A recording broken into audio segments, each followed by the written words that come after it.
नमस्ते। सीधे मुद्दे पर आते हैं।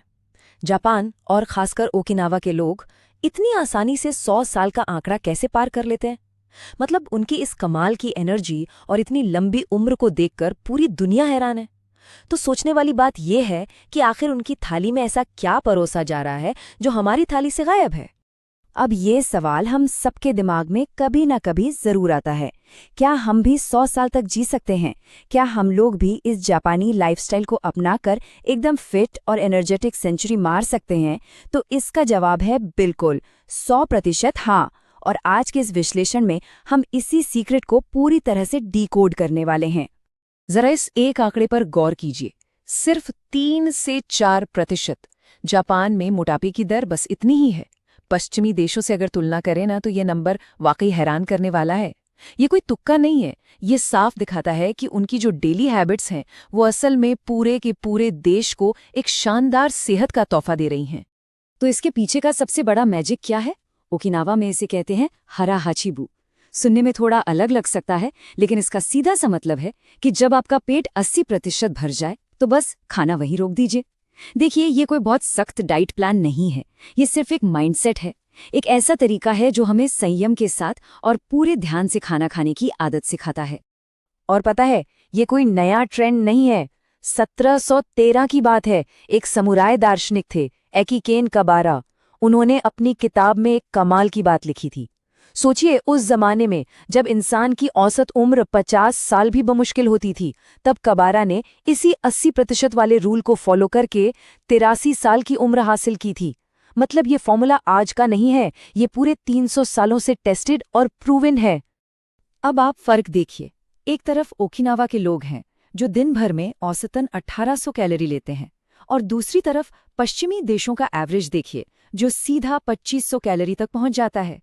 जब 80% पर रुक जाते हैं ना, तो बिना किसी एक्स्ट्रा एफर्ट के कैलोरी अपने आप कंट्रोल हो जाती है। और सबसे कमाल की बात, इसमें किसी को ये फील ही नहीं होता कि वो भूखे हैं या उन्होंने कुछ मिस कर दिया है। पर सवाल यह है कि 80% ही क्यों? इसके पीछे का जो साइंस है वो बहुत ही सॉलिड है। जब हम थोड़ा कम खाते हैं तो हमारे डाइजेशन पर कम लोड पड़ता है, और ये हमारे टीलोमेर यानी डीएनए के उस हिस्से को सुरक्षित रखता है जो सेल्स को बूढ़ा होने से बचाता है। एक तरह से ये सेल्यूलर एंटी एजिंग का काम करता है।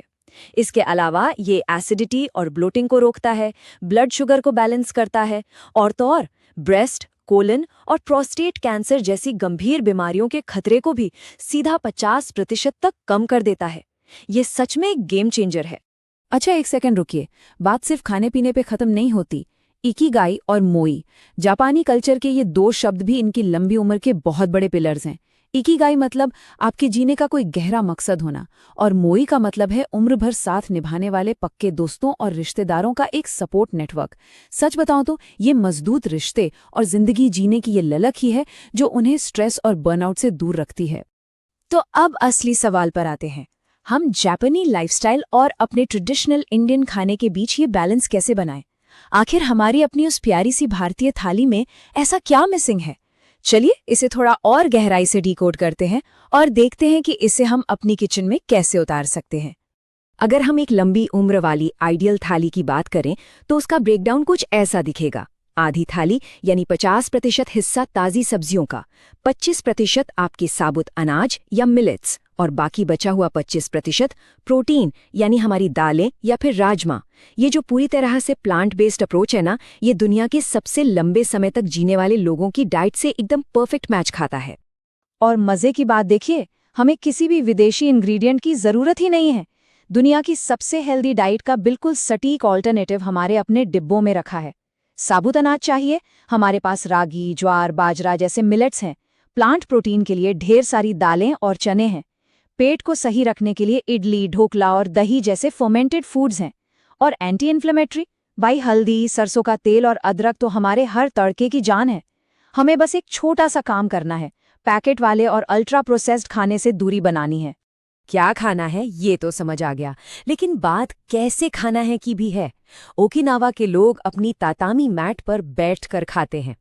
अब याद कीजिए, हमारे यहाँ भी तो ट्रेडिशनली यही होता था, जमीन पर बैठकर खाना। बार बार जमीन पर बैठने और उठने से ना हमारी बॉडी की स्ट्रेंथ और फ्लेक्सिबिलिटी एकदम मेंटेन रहती है। इसके अलावा स्वाभाविक रूप से दिन भर एक्टिव रहना लंबी उम्र के लिए कहीं ज्यादा जरूरी है। तो चलिए, इस हारा हाचीबू को हम आज और अभी से कैसे प्रैक्टिस कर सकते हैं, इसके 3 बहुत ही सिंपल स्टेप्स हैं। पहला, खाते वक्त टीवी या फोन बंद कर दीजिए ताकि बिना सोचे समझे ओवर ईटिंग न हो। दूसरा, हर निवाले को कम से कम 15 बार चबाएं। और तीसरा, सबसे जरूरी टिप, अगर एक प्लेट के बाद और खाने का मन कर रहा है तो बस 15 से 20 मिनट का ब्रेक लीजिए। दरअसल हमारे पेट को दिमाग तक ये सिग्नल भेजने में थोड़ा टाइम लगता है कि भाई अब बस पेट फुल हो चुका है। आज की इस पूरी चर्चा के बाद खुद से बस एक बहुत ही बेसिक सवाल पूछिए, आज आपकी थाली में क्या है? क्या हम अपनी अगली मील से ही इन लंबे उम्र वाले सीक्रेट्स को अप्लाई करने वाले हैं? हमेशा याद रखिए, आज हमारी प्लेट पर जो कुछ भी है वही डिसाइड करेगा कि हमारा कल का स्वास्थ्य कैसा होगा। तो बस सोचिए, सही खाइए और हेल्दी रहिए।